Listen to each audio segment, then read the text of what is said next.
নামাজের পরে কিছু দোয়া আছে, ইস্তেগফার আছে, এগুলি করতে হবে। নামাজ পড়েই যারা লাভ মেরে দৌড় মেরে মসজিদ থেকে বের হয়ে যায়, এরা সঠিক নামাজি না, এরা উচ্ছৃঙ্খল নামাজি। প্রত্যেক ফরজ নামাজের পরে দোয়া ইস্তেগফার আছে।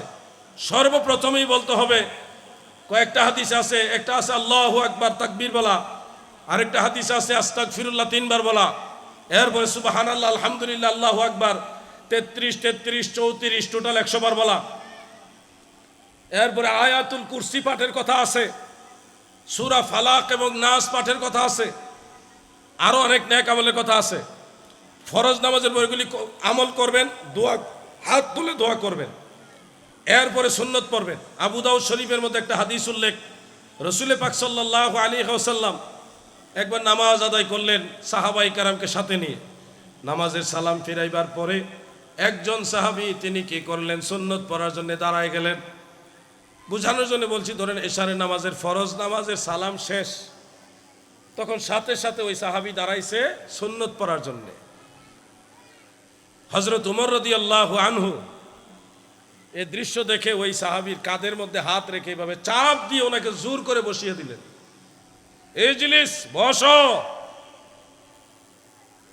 ধমক দিয়ে ওনাকে বসাই দিলেন, সুন্নত পড়তে দিলেন না। এরপরে বলতেছেন, এই কারণে আহলে কিতাবরা ইহুদিরা ধ্বংস হয়ে গেছে, তারা দুই নামাজের মাঝে বাইনা সলাতাইনে, দুই নামাজ ফরজ এবং সুন্নতের মাঝে কোনো পার্থক্য রাখে না।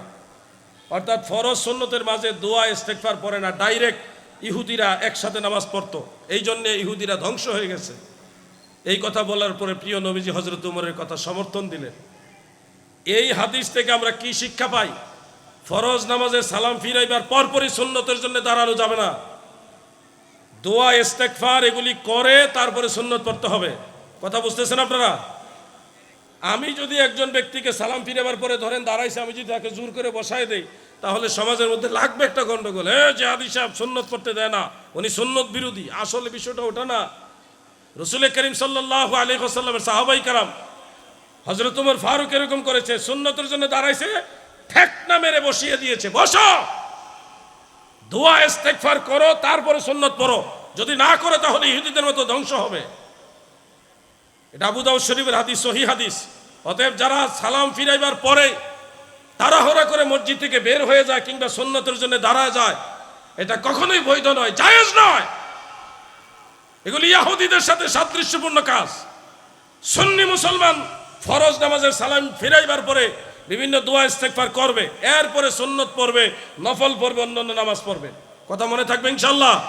মনে থাকবে ইনশাআল্লাহ? এই আমলগুলি ধারাবাহিক করবেন। আজকের মতো আমি আর আলোচনা সামনে নিচ্ছি না। যদি হায়াতে বেঁচে থাকি আবার দেখা হবে ইনশাআল্লাহ, আর যদি মারা যাই হাসরের ময়দানে দয়াল নবীজির কদম মুবারকের কিনারে দেখা হবে ইনশাআল্লাহ।